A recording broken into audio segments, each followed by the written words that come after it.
Hello out there, world history people. Let's learn all about discovering America, or really, white people contacting America and people were already living there. So let's get it going on. Oh, I just unclicked that. Here we go. So yeah, this is really what we're going to study about. We're going to learn all about the peoples that had these civilizations in Mexico and in South America. I'm going to hit up some of the other ones too. Here's Christopher Columbus bringing Jesus to a bunch of native people. And then I really want you to look at this picture. So this is a Spanish guy exploring the Americas. Here he is encountering a Native American warrior. The Native American warrior has a flint-based weapon. It's kind of like this weak metal, while the Spanish dude is covered in steel, has a steel sword. He's also got like guns and horses too. And it's really this technology difference that's going to be so big in the encounters between these people. It's almost like, what if space aliens invaded the Americas today? Because in so many ways, that's exactly what happened 500 years ago. I mean, they might as well have come in on a flying saucer because they were so different in their use of technology. Okay, so let's go through a lot of the basics in this lesson today. The Native American peoples migrated from Asia to the Americas in 10,000 BC. So, if you really want to get technical with it, all Native Americans are Asians, the more you know. Civilization first appeared near the rivers of Mexico, and they spread out from there. A lot of these early civilizations, the Nazca, the Maya, the Olmecs, the Cahokia, the Puebloan, I'll talk about some of those civilizations today, but really like Mexico is kind of the heart of it. And it's largely because Mexico is right on this latitude line where it's pretty good for growing food. There's a lot of really good rivers in southern Mexico, so it really made sense that that was the place where civilization would start. All right, so there they are doing the whole civilization thing. Okay, then the first big civilization were the Olmecs, and we really don't know too much about the Olmecs, but I'll tell you what archaeologists and historians have found out. So the translation for the word Olmecs is rubber people, and they were the first culture that had kind of cities and civilization, and these are some of the artifacts they had left over from the Americas. They existed around the Yucatan Peninsula, that's in southern Mexico, close to Guatemala.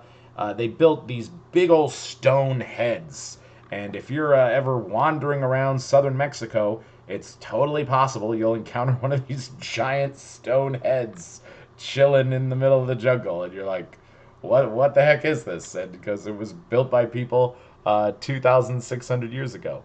And their culture ended in 400 BC. We don't exactly know why their culture ended. I think the predictions are it was environmental damage. Maybe they were attacked by other peoples. But yeah, see, poor harvest is what I wrote on there. So it's just the environment couldn't support their food anymore. Um, but little is really known with certainty about their culture. We really can't tell you what they were all about. But as you can see, we've also found these baby dolls that they made. They made like three of them. So, well, there's probably more than three, but I got three in this picture here. So let's check it out. So, yep, these are the stone heads hanging around southern Mexico from the Olmecs. And then, whoa, look at that baby. Look at the forehead on that baby. That's kind of interesting. And if you actually look closely at this baby, you can see it has kind of Asian features. You know, it's got the Asian facial structure. So those are the original Mexicans. And then, yeah, look at this. This is not a very flattering doll. All right. So, the next civilization that kind of rose to prominence in the Mexican area was the Maya. And the Maya, they created a pictorial writing system. They kind of founded their own idea of writing in the New World. They studied the stars extensively, and what I found was kind of cool is that today's astronomers actually use Mayan star charts to sort of like see how the universe has changed in the last 2,000 years. They saw time as a circle. I think that's kind of a cool concept. There's a picture of the Mayan calendar down there, and I think it's something like every 1,200 years the world resets. Okay, and the Mayans said that time cycle 6 would end on December 23rd, 2012. And obviously that day came and passed and nothing terrible happened. So now we're living it up in time cycle 7. We're doing it. Ba-bam. Good on us. All right, and yeah, there's some of the pyramids the Mayan built. A lot of people in the ancient world really like pyramids, so I think that's cool to bring up. All right, so yep, there's the Mayan calendar. There's a bunch of Mayan people hanging out. Look at all their clothes. Look at how cool that is. And there's Chichen Itza, big old pyramid in modern day Mexico. Okay, and then this is a civilization that's just really tricky and confuses the heck out of me, so I want to spend some time on this one. The Nazca, they were one of the first civilizations in South America, and we really don't know hardly anything about the Nazca people. They were active around there 2,000 years ago, they were doing their thing, and what's crazy is for most of human history, we really had very little idea of what the Nazca were about. It was only once we invented airplanes that people were flying around the deserts of South America. They looked out the windows of the airplane. They're like, what the heck do we see down there? And the Nazca made all these big, giant pieces of art. And this is art that's so big, it's invisible to the human eye. It's like the only way you could really interpret this art was by being super duper duper high up in the sky. Um, I think some of these pictures are like almost a square mile long. So if you were standing on the desert floor, I mean, you might like be able to see some of the rocks were in certain formations and stuff, but you wouldn't see the big picture.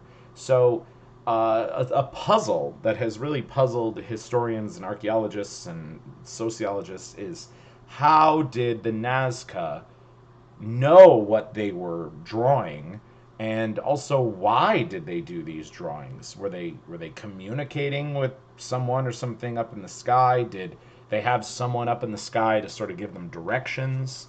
I think it's also super cool that this art survived for 2,000 years. But yeah, let's check out what some of these pictures are. The civilization spent all this time and effort to draw this stuff, to make these mile wide pictures on the desert floor. So, yeah, did they get help from a plane? That's a really good question. So, what did they draw in the sand here? You know, it's a spider. What did they draw here? It looks like some kind of dog. And it's weird how they get some of like the toes wrong. I don't know why that happened, but it's possible that over the thousands of years, the wind blew the rocks around a little bit. Totally possible. And then this one is just really weird to me because it looks like two hands.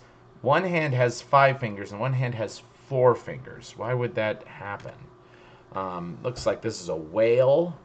What do we got here? This is a bird. This is probably the coolest one. And then, yeah, so here's from a bird's eye view, so you could kind of make out the pictures down there. And also, they had these big, giant lines, too, going through the art. It's sort of like sort of look like runways, that you would land an airplane. And yeah, there's a monkey. That's pretty cool. I like how they did the tail like that. And yeah, here's some artist renderings. They sort of did some studying and said that these were even more detailed when they were originally done. So I'll zoom in on some of these. Well, actually, I'll just scroll in right now. Yeah, look at how cool those were when they were originally done. It's just over time they've been damaged, of course. But man, it's exciting to see that they shared that stuff. And then what else we got here? This looks like a shark. This is a lizard that's missing some pieces. This is a tree. This is maybe an ant. This was a bird, I guess. But yeah, there's some weird stuff. There's a total of 3,000 of these pictures down there. But the pictures that really kind of freak people out are this one. Okay? And also this one too. And then these pictures. So what are these pictures of? Okay, now I know there's this TV show called Ancient Aliens, and I think the vast majority of that show is BS. But the Nazca Lines, this is one of those scenarios where I don't have a good historical explanation, because how the heck could these people have drawn this art, and also what the heck is this art? So, deep, big questions that I have. So, boom, the Nazca Lines. Moving on. Bang, bang, bam, bam. Yeah, whoa. Who are these supposed to be? You know, like they drew them thousands of years ago. Okay.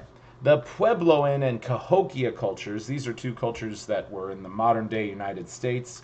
Um, and they also appear much later, but you'll learn about these cultures at length in your U.S. history class. So I'm not really going to focus on them too much here, but they are kind of cool. We also had pyramids in the modern day United States, and people were building cities in canyons. Also super cool. All right. Bam, bam, bam. Okay, yeah, let's learn about the Inca. So, the Inca Empire was the number two most powerful countries in the Americas. And it existed high up in the Andes Mountains in South America. And for so much of world history, the people of high up in the Andes didn't really interact with, with Mexico and with most of the other people around them. They were kind of isolated. They're a very wealthy civilization. When you're up there in the mountains, you get access to a lot of gold and silver. They did human sacrifice. That was kind of a part of their religion. Interestingly enough, the way they did human sacrifice was they would choose the prettiest girl in the whole Inca country. They would honor her for a whole year, treat her all these parties, give her all these festivals, say that she's like, the priest of the sun or the priest of the moon. And then they would take her up to the top of the highest mountain and throw her in the extinct volcano, and she would usually freeze to death. And the interesting thing is, those girls were taken all the way up to the top of that mountain, thrown in the extinct volcano, and here are their bodies, okay? Like, their bodies didn't decompose. And archaeologists have found these dead girls, and we've sort of been able to analyze some of the stuff they had on them. It's weird, we can still see their skin, sometimes we can still see their expressions, but these girls were sacrificed to their gods, 500 years ago. So, pretty wild stuff. Yeah, there's the Inca Empire. And then, yeah, what did she have with her? She had like a toy llama. She had a bunch of these clothes on. She had a silver bracelet. And then, yeah, this girl, she's got gold necklace going on. Look at the way her hair was braided. So you can, it's kind of unique to actually see the people that lived 500 years ago. All right, let's give you some more basics of the Inca civilization. They built this incredible city on top of a mountain called Machu Picchu. I've never been there, but my sister's been there, and it's so high up in the mountains. A lot of people have trouble breathing because the oxygen's so thin. And Machu Picchu was also lost for so much of civilization, or so much of history. It wasn't until we invented airplanes that people were looking out the window and being like, "What's that on top of that mountain? That doesn't look natural." And yeah, this city was just lost for hundreds of years. Um, the Inca had a special form of writing, and I'm hesitant to really call it writing. It's called quipu, and it was totally unique in world history. It was knots on a rope, and where you put the knot and how big you made the knot showed a different meaning. So this wasn't writing with paper and pencil, it was interpreting meaning through knots on ropes, which is pretty cool. And we don't know how to interpret quipu that much today. Like a couple rules survived over history, but we have found a whole bunch of these Incan quipus, and there's a bunch of knots in different positions and in different styles and different colors. And we know that it was a system of communication that they had, and we can kind of surmise what they were talking about, but we don't know the exact translations of quipu to this day. All right, cool. So let's check it out. There's people hanging out at Machu Picchu. See, they got their llamas. And this was Machu Picchu when it was first built. So it's got a bunch of thatched roofs on the top. They've got terracing going on to kind of carve the mountain to better fit human needs.